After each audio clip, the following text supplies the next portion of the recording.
Welcome to the Plaid Sheep Oracle. This is a collective reading. I wasn't intending to do a reading today. I feel a little wiped out, a little headachy in the wake of this full moon we just had yesterday. But there was an insistence about this, and perhaps, it is related to my sort of emotional state today, and maybe to yours, or maybe it will be useful to somebody at some point in the future when they stumble on this reading. So I've done the readings this round for the zodiac by reading a quote, being inspired by a quote. I used to collect them. And so this morning's quote is very interesting, and I want to stress right out of the gate that this is not in any way a romantic love reading, despite the quote that I am about to read. I did attempt to check the attribution of this quote, and everybody had the same author, but there isn't any proof, right? There's no citation of a diary entry or anything of the sort. But I'm going to go ahead and assume that the author is as stated. And the author is Marilyn Monroe. The quote is, "The real lover is the man who can thrill you by kissing your forehead or smiling into your eyes or just staring into space." So this is about enthusiasm. It's about what turns us on in general, it can be, of course, yes, people who turn us on in a romantic sense. But to be turned on, to be alive to possibility, to feel enthusiasm, right? Enthusiasm coming from entheos, with God, right? Turned on to the mind of God. And I think that we assume that this will be something majestic, something grand. But I think that often that's not true. That the things that can turn us on might surprise us. They may often be more ordinary than we expect. But let's sort of go into the cards here. First is the Great Mother. And here she is absolutely herself in the reading. So the earth, the source of all things, the all that is. And this card is here to assure you that the source is here and always with you. Always with you.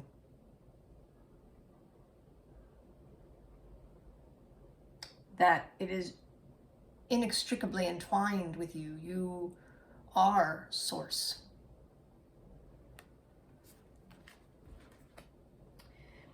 And you may be sort of needing to feel that.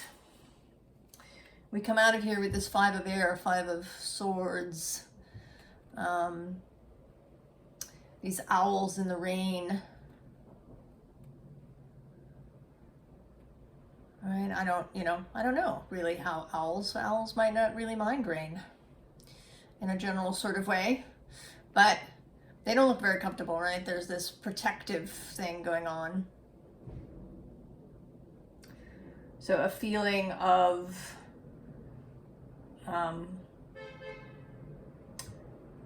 right, a contrasting feeling, a feeling perhaps a little bit of fear, anxiety, discomfort. And this Eight of Fire here has normally come out for me as being really sort of a positive card, right? This group of monkeys hanging out together, but today they look anxious. They're looking out into the future. There's this kind of endless vista before them. They don't know what's coming, what might be there. There's an anxiety about that. And then there's this pilgrim setting out into the unknown, not knowing, right, what she's going to run into. She doesn't have very much with her, right? She does seem to be wearing sort of a little backpack, but she hasn't got a lot. It's just her and the fox. And then the moon, the great unknown.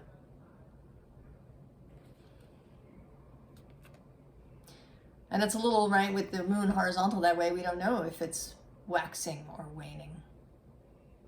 We are, at the time of this recording, entering a waning phase. The moon was full yesterday, just before 6 a.m. on the East Coast, on September 10th, 2022.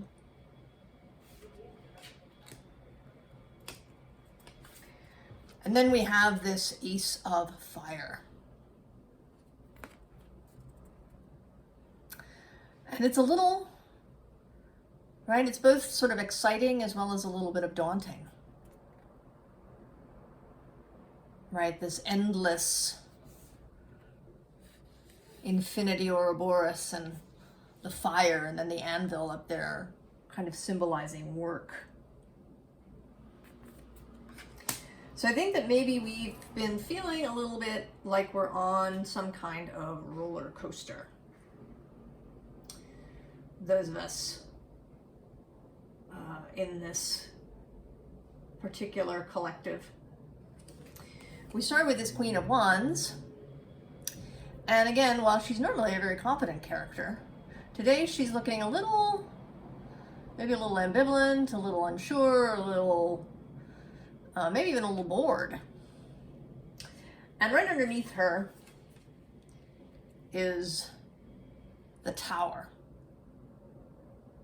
Now, certainly, we've been feeling very towerish, haven't we? And below that, the Emperor attempts to assert control.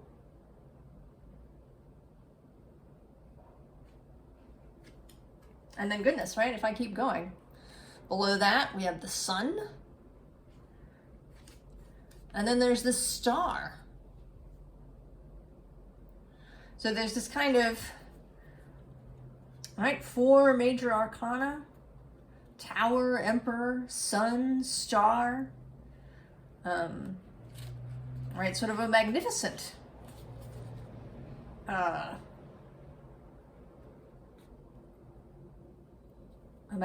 grouping. But underneath that is the Eight of Pentacles. And, right, so work. So again, this sense of a fiery possibility.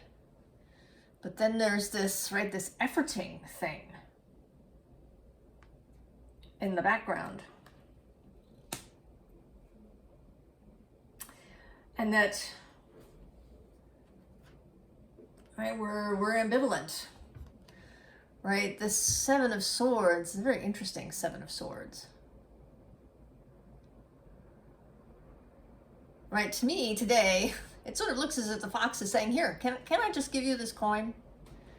You just take this coin and make it better.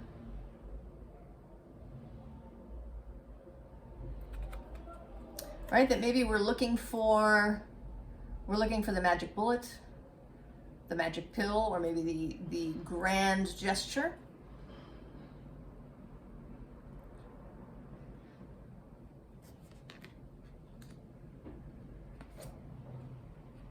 Right?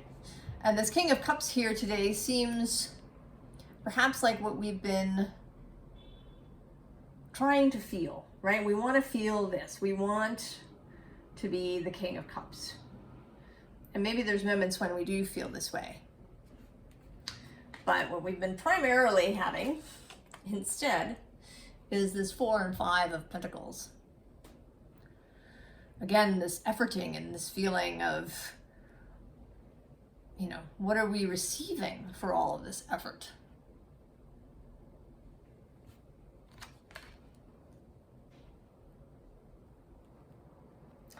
And then there's this phoenix flying out of the flames. 10 of Wands. Again, something we might like, right? To be reborn in this phoenix energy. And then to have this 4 of Wands, stability.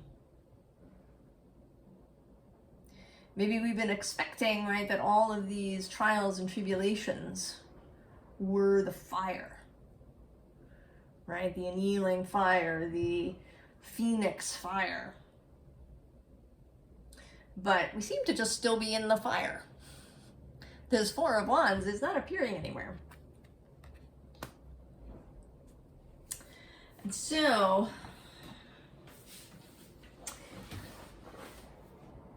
this bottom row, this may feel a bit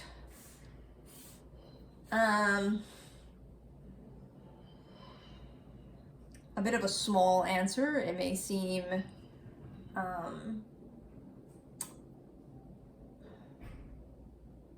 trite even, perhaps, but I think that it is true. So we start with this Hanged Man. And he's not the usual sort of Hanged Man. He's kind of, right, he says traitor on the card, and he's resisting, right? He's not, you know, in a kind of meditative pose. He may be trying to sort of lift himself up so that he can untie that knot and get the hell out.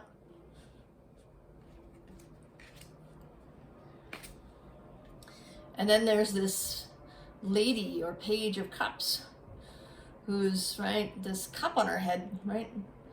It's like it's new, it doesn't perhaps fit really well.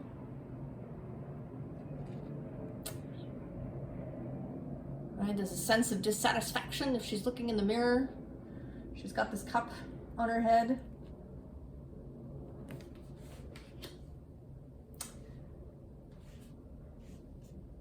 And then we have death. And this particular death is speaking to, right, the quote at the start and the advice.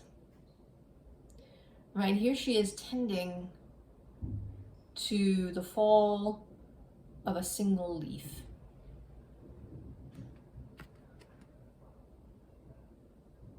That the smallest thing is of interest and significance here.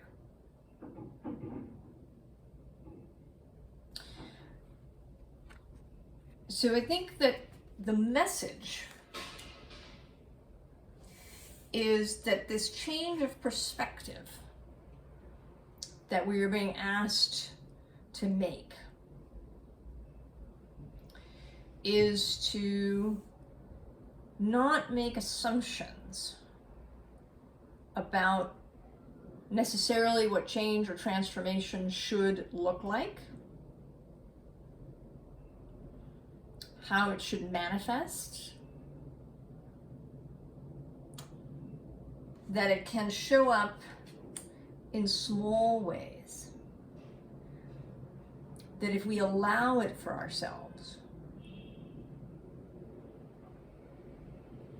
we can find great enthusiasm for small things.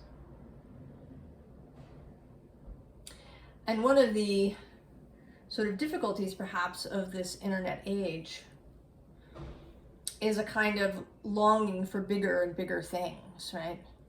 Movie blockbusters get bigger and bigger with more chases and more special effects and more. Bigger, bigger, bigger. Faster, faster, faster. right? Your new phone has more pixels, more speed, more features. You can fit more apps. And yet we are unsatisfied.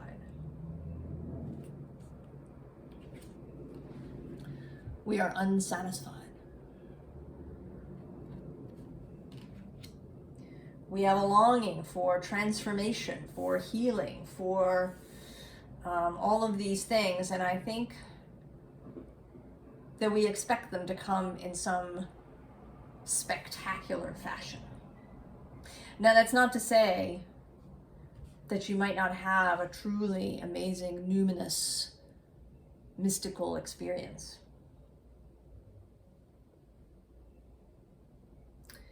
But that one can find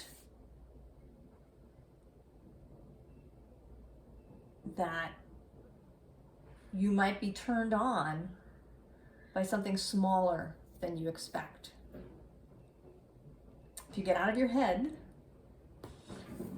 stop focusing how the cup fits on your head, and focus on how it feels to your body. Right? It doesn't matter how it fits on your head. What matters is how it feels in your body, how it feels to you. Your feelings are the compass. When you're lost, right, this moon of the unknown, the underlying call there is to feel. To feel things. And even if you are, right, my strongest clair, if you know about the clairs, right, clairvoyance, clairaudience, my strongest clair is claircognizance. Things just arrive, I just know them. But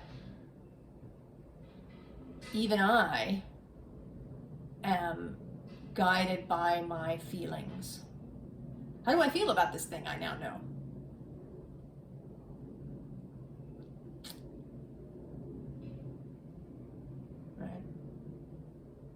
And even people who have never even considered whether they were psychic or clairvoyant or whatever, know that they have feelings about things.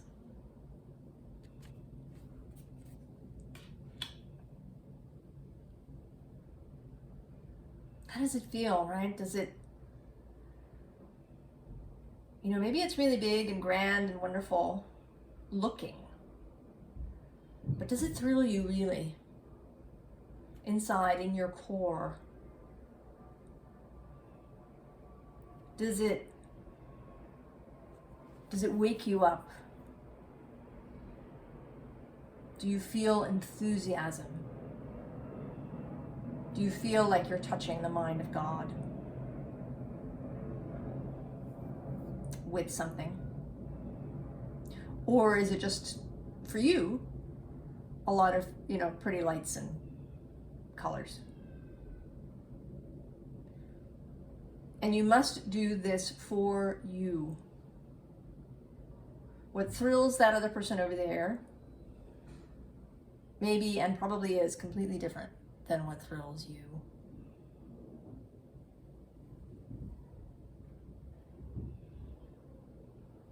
I mean, to bring it slightly into a romantic sphere, often we wonder, why is that person with that person? Right? That person they're with seems really dull to me. And I've had this experience with friends. Like, oh, why is she dating him? He seems really dull. But that's only my perspective. I have no idea what it is about this person that thrills my friend. And it's none of my business. And I shouldn't base my own choices on that, right? I'm not going to go out and look for somebody like that. Because that's not, right? That's not who thrills me. Right? The lover who kisses you on the forehead and your feet lift off the ground. That's because of your connection to them. Right? how you connect to each other. And it's made up of so many things, right? You know, thoughts and feelings and voice and smell and energy between two people. And it's the same between you and anything else. Between you and a poem, between you and a teacher or a mentor, between you and a piece of literature, between you and a spiritual teaching.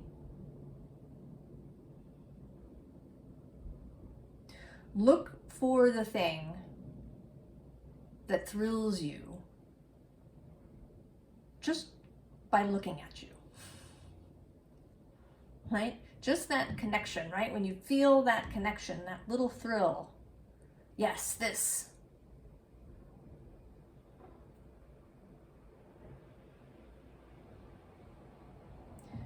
Feel your way, because it's really the only way, right? All the markers, all the milestones that society normally has, you know, all the things that you do in a row that you're supposed to do as you get older, the marks you're supposed to tick off. A lot of that has been blown away, hasn't it? A lot of the things that were certainties a generation or two ago are now completely different or gone. Logic and reason and looking back,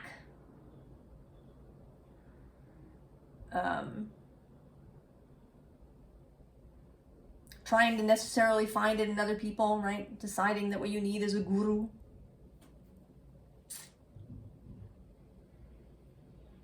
Right? Someone you can follow, or a set of rules that you can follow that will get you there. I mean, we like rules, right? Rules are really comforting. Right? Well, I shouldn't say all of us. Many people. I think a great many people like rules, guidelines.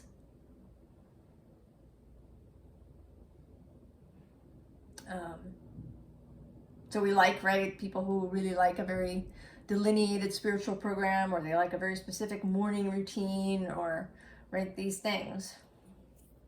And maybe you have a friend who really thrives that way. I have a friend actually who really likes rules.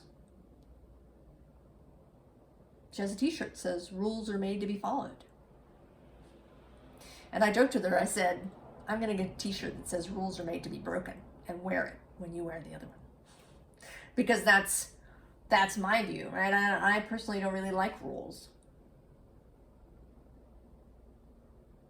I tend to break them, or at least bend them, go around them.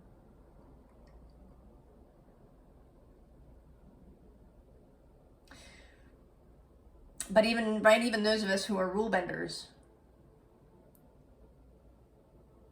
are now kind of a little adrift, because the stuff we used to bend isn't, it's not what it was.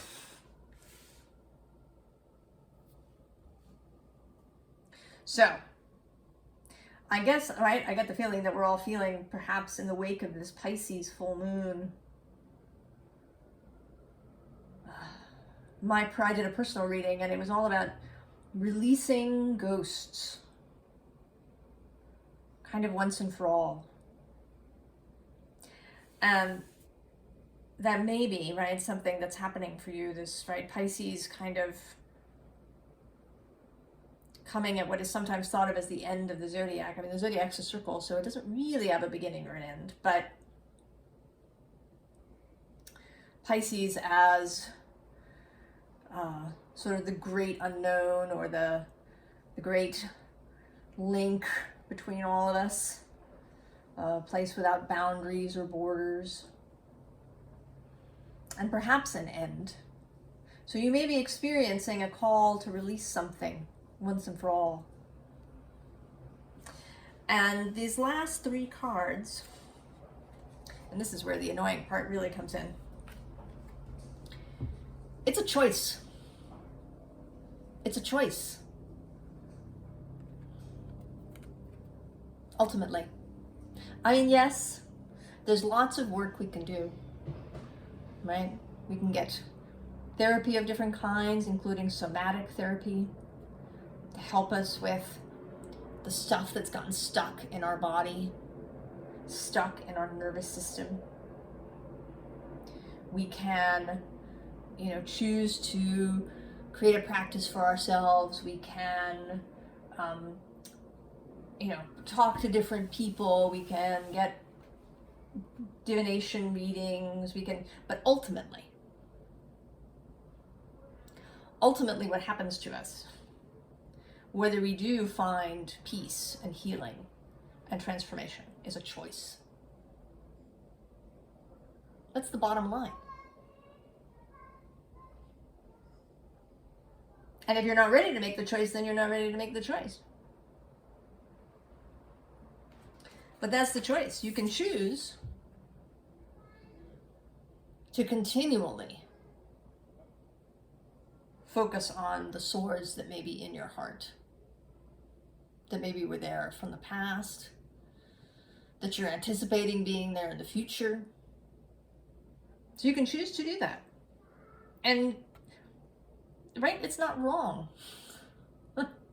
That's the other deal. From the point of view of Source, there is no right and wrong. It's personal choice. God is in all things, right? This great mother is with you.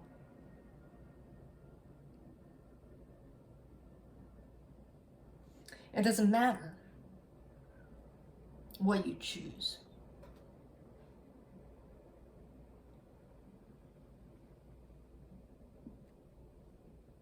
You can never be rejected by Source. Never. Never. If you're not ready, you're not ready.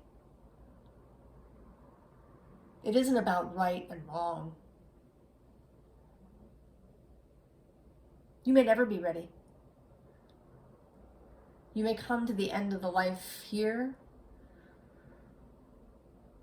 having never been ready. And still your life is and was beautiful.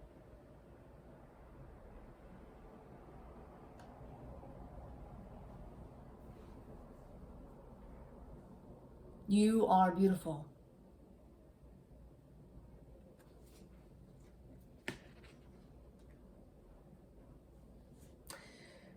So choose when you're ready.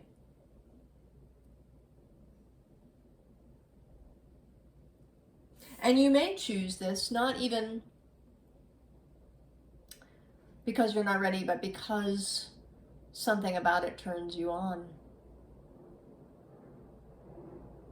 Maybe you need to spend time there. Maybe you want to spend time there just for a while. Don't beat yourself up about that. Don't think that you're wrong or damaged or weird or deviant or anything.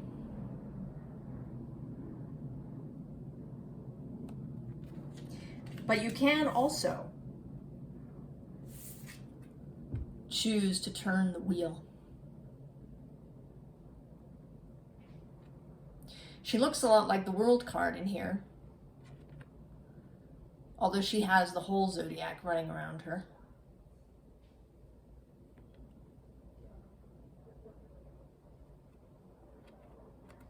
The Wheel of Fortune. Now we're getting close now to Libra season here at the time of this recording. It's a couple of weeks away.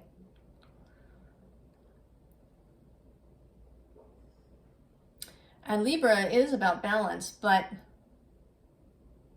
it's also right about tipping the scales. Your choice tips the scale. Tip the scale.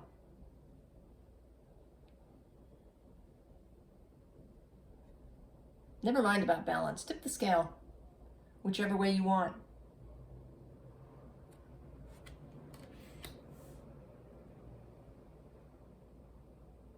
Mind what turns you on, no matter how small it is. And these last two cards,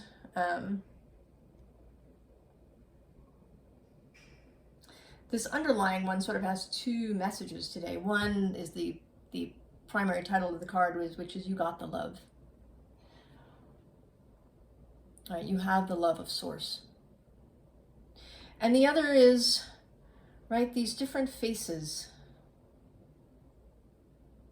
which, right, can be all of our internal different faces. There's sort of an overarching main figure in the background, and then all of these different faces.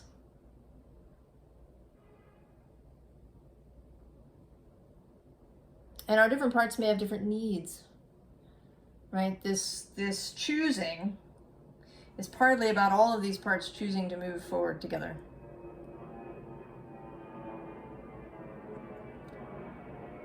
In spite of perhaps originally having disparate goals and needs.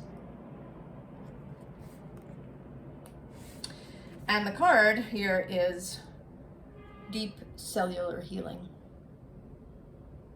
And that's really what it's about, right? When we talk about healing, we want sort of healing through and through. Heart, mind, body. I mean, something that we can, that sometimes we talk about all these, different parts of ourselves, and we talk about the mind-heart connection and, the mind-body connection and these things. And it's important to know that these things are different,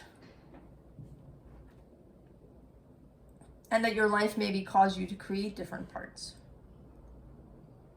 And it can be really helpful to talk to those parts as if you're talking to another person.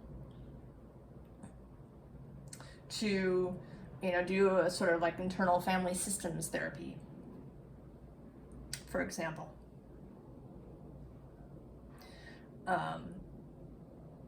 And other people have parts, right, do parts work. But never forget that all of those parts are you. They are you. All of them are you. It is you. Right? Don't get, if maybe your body has had difficulties, right? You've had illnesses or, other troubles in your body. Talking to your body is not about you suddenly developing a bunch of guilt because of, what your mind did that may have thrown your body out of balance. Don't do that. Don't punish parts of yourself.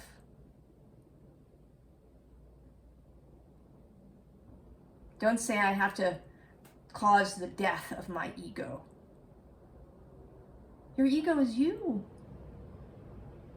It's you, this human you.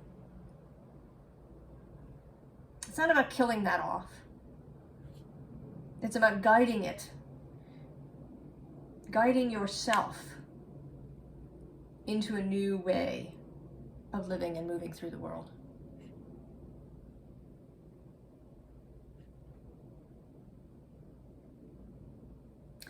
It's about knowing that you are whole. You are always whole. Even if some parts of you feel out of alignment, even if you find yourself filled with anxiety or depression or pain in your body,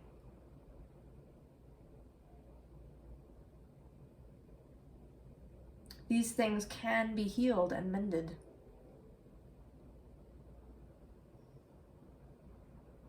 You are whole always. That is deep cellular healing. To know you are whole. You are always whole. and always loved and always in contact and in communion with the source, the all that is. That connection can never be broken. It's only that we don't hear it.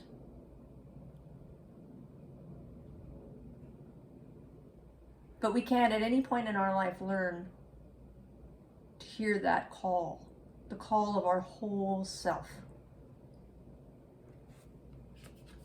And it doesn't have to come, right, like the trumpets of angels. You'll know it when it thrills you, when you feel enthusiasm for your life.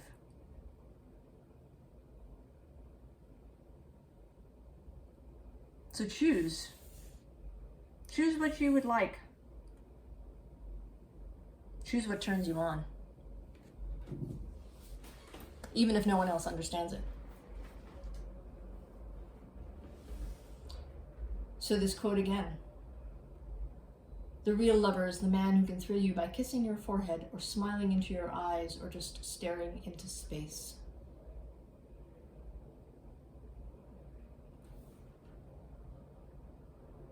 Come to a place where your life is your lover and thrills you with the smallest thing. Choose.